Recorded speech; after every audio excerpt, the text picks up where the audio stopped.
thérapie de la gang du matin. Avec notre psychologue Laurie Zéphir. Salut Laurie! Bonjour! Là, il y a bien des profs qui se préparent à aller travailler, bien des parents aussi qui vont les réveiller petits bientôt pour les laisser aller jouer à l'école. Puis il n'y a plus de roi de la montagne. Il y a beaucoup de jeux qu'on ne veut plus jouer, même c'est réglementé. Ouais. Il y a des dossiers donc, qui sont sortis l'année passée. Les psychologues disaient non, il faut favoriser le jeu risqué. Ton point de vue là-dessus, parce qu'on en reparle pas plus tard qu'à matin encore dans la presse. 100% d'accord, littéralement. Puis c'est là, dans les dernières années, on n'a pas arrêté de dire les enfants ils vivent plus d'anxiété et tout ça, mais justement, le jeu risqué permet de pouvoir sentir à l'intérieur de moi, je le sais, il est où le danger. Puis on dirait qu'on ne fait plus confiance à nos enfants de identifier le danger. Oui, et ça s'apprend justement à être en sécurité dans mon environnement. On va aller justement marcher dans le bois, je te laisse un petit peu y aller. Si à un moment donné, c'est très dangereux, le parent va venir offrir un cadre.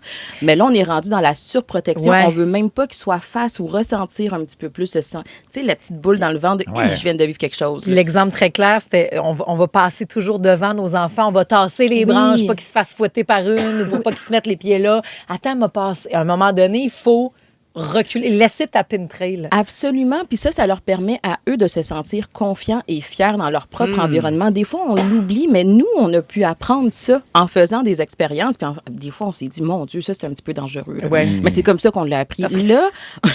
Non, mais des fois, on dit, mon Dieu, que nos parents se foutaient de nous autres. Mais au contraire...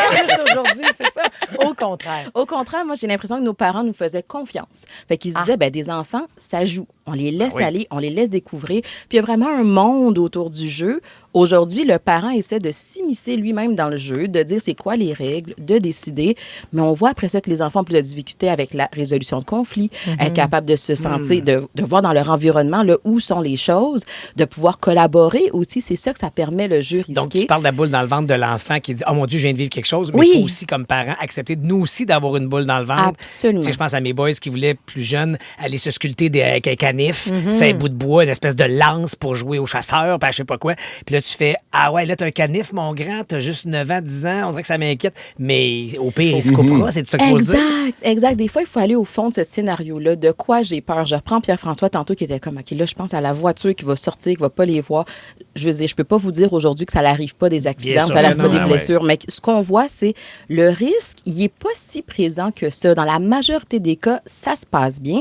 Puis quand on voit que notre enfant, hey, ça là-dessus, pour vrai, là, je vois que tu n'as pas eu les acquis, je peux te le montrer un peu, on peut s'en parler, mais ça veut pas dire qu'il faut que je sois là pour penser à tout et réfléchir à tout. Là, on leur empêche eux-mêmes de pouvoir développer leur propre capacité dans la vie. Ouais. Ça, c'est en tant que parent, mais maintenant, dans un contexte d'école, on va voir là, la liste des règlements. On a vu, puis c'est pas partout pareil, là, mais comment, après ça, nous autres, on peut amener notre grain de sel là-dedans en tant que parent pour peut-être dire non, on vous donne du lousse ou au contraire, qu'est-ce qu'on fait, là? Je pense qu'il y a deux choses. Un, c'est de faire confiance aux écoles aussi. Hein. Je pense que des fois, on est un peu dans ce jeu-là qu'on veut essayer de tout contrôler à distance comme parent.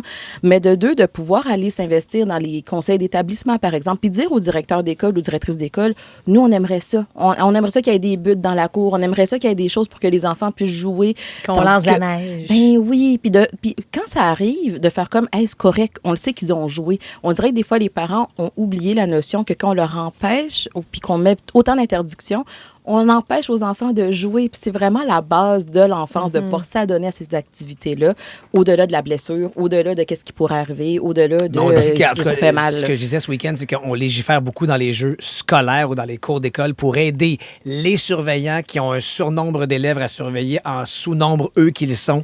Donc, il y a comme une infériorité numérique de surveillants versus... Et donc, en limitant les jeux risqués, on met moins à risque les enfants parce que mal surveillés parce que nombre insuffisant. Je comprends. Mais c'est comme pour leur enlever un peu de tâches. Oui, pour aider les surveillants des cours d'école. Oui, parce que s'il y a quelqu'un qui se met à saigner du nez parce qu'il a glissé sur une plaque de glace puis c'était le fun, là, il faut que tu partes avec aussi. Puis le parent va dire, qu'est-ce que vous faisiez là? Laissez mon enfant glisser. C'est ça, je pense que les écoles se battent aussi de poursuites. Je comprends, mais c'est comme si on peut... En ce moment, on n'a pas assez de matière, j'ai envie de dire, pour l'essayer puis voir c'est-tu si pire que ça lorsqu'on les laisse aller. Les enfants aussi, ils n'ont pas juste envie de se péter la gueule puis avoir mal. mal. Ben Des non. fois, ils vont faire un jeu, ça va un petit peu loin, mais eux autres même sont capables de se dire, Ils vont apprendre. hey, là, pour vrai, c'est peut-être pas un bon jeu. Fait qu'il y a des choses qu'ils apprennent. Fait que si on les laisse aller un peu plus puis qu'on enlève les interdictions, est-ce que c'est si pire que ça puis que là, à tous les jours, on a des Puis blessures? comme parent, il faut accepter que peut-être on se fasse appeler par l'école en se faisant dire votre enfant est tombé parce qu'il a glissé, il faisait tel jeu, puis qu'on fasse pas poursuite contre l'école. Puis Exact. c'est votre faute à vous autres ou c'est qui était le surveillant. Puis- C'est une collaboration, exact. Puis en ce moment, j'ai l'impression qu'il y a plus des camps. Là, la direction se dit, ben écoute, on va se baquer. Mais d'un autre côté, les parents, ils sont comme, ben nous, on veut s'assurer qu'ils sont en sécurité. Oui, mais il y a un juste milieu là-dedans aussi. Puis les fameux jeux de guerre, tu sais, on dit là, dans un contexte où est-ce qu'on est présentement, on en vit là, de la Ouais. guerre. Est-ce que c'est un passage obligé? Est-ce qu'il faut laisser les enfants là-dedans, tu sais, faire semblant qu'on a un fusil ou quoi que ce soit, ou on se met tout de suite, non, on joue pas à ça, voyons donc. Est-ce que ça a du bon? Comprends-tu ce que je veux dire? Oui, ben le mot-clé là-dedans, c'est jeu. Jeu de guerre. On n'est pas dans la guerre, on est en train de faire semblant. Puis les enfants ont à l'intérieur d'eux-mêmes une saine dose d'agressivité, de colère. Fait que de faire des jeux de guerre comme ça, ça oui, puis permet des de... stratégies, puis Oui, de ouais. penser que tu as fait une roulade extraordinaire dans ta tête, mais dans le fond, c'était ridicule. Mais toi, dans ta tête, tu t'es pas fait tirer parce que tu as fait une roulade. Là, puis, Ouais. puis ça On n'incite pas à la développe ton violence, imagination. Oui, aussi. je pense que là, c'est comme si des fois, les parents, ils vont avoir la peur. Mon Dieu, mon enfant, il va devenir un psychopathe s'il a joué à... Non, on est dans du jeu. C'est là-dedans qu'on est dans la liberté, dans la créativité. C'est de voir la valeur de ça aussi. C'est pas un enfant qui ne fait que ça, justement. Hey, on a fait ça pendant la récré aujourd'hui, puis plus tard, on joue au soccer. D'accord, c'est un enfant qui est exposé à tous les types de jeux. C'est bien, c'est sain. Je vous l'avais dit qu'à cette heure-là, il y avait plein de profs qui se préparaient donc à aller justement sur le terrain. Puis il y en a une qui a pris le temps de nous appeler au 514-790-1073. Salut Geneviève! Salut, ça va? Oui, comment ça se passe donc dans les cours d'école? Es-tu d'accord avec notre thérapie de Laurie Zéphir de ce matin? Ben, je suis d'accord. C'est juste que présentement, ce qui arrive, c'est qu'on vit avec... il y a un prof à l'université qui avait dit on vit présentement avec les enfants des empereurs. C'est que... C'est très... moi, j'ai des parents là que je leur écris, Coco a mal à l'orteil. Je m'en viens le chercher. C'est ça le problème. Puis dans les cours d'école, ce qui arrive, c'est qu'on dirait que nos enfants ne savent plus jouer. Puis c'est très très généralisé là, ce que je dis là, mais c'est pas partout comme ça. Mais c'est qu'on prend plus le temps non plus en tant qu'adulte. On vit dans une société de stress, une société de performance, mais que quand on est rentré dans la cour d'école, c'est ça. Les enfants savent plus jouer. Il y a plus de... Moi, je suis de la génération, là, on joue au ballon chasseur, puis on fait des tournois, puis, tu sais, les dîners de pluie, on joue dans le gym. Ben oui.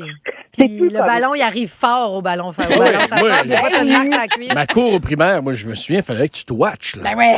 Parce qu'il y avait des ballons, il y avait des balles, des frisbees, des enfants, des cordes à le danser. ballon puis- poteau. Ben oui. Tu sais, c'est ça. Aujourd'hui, mais c'est ça, mais on a des bons enfants, c'est juste qu'il faut les laisser vivre leurs expériences. Puis, je m'excuse, là, c'est pas fin, là, ce que je vais dire, là, mais se casser à la gueule, là, c'est comme ça qu'on se... Moi, j'ai dit tout le temps aux élèves, quand on se plante, on pousse. Ben, gars, tu vois, c'est magnifique ce que tu dis, Jen. Puis il y a une auditrice, Audrey, qui dit au 6-12-13, moi, je suis maman de 4 enfants. Ma phrase préférée que j'ai apprise, c'est « Empêche pas ton enfant à grimper dans un arbre, mais apprends-lui à descendre. » Ouais. Wow. C'est beau, hein? Ben oui. Merci beaucoup, Jen. Hey, passez une belle journée, gang. Salut!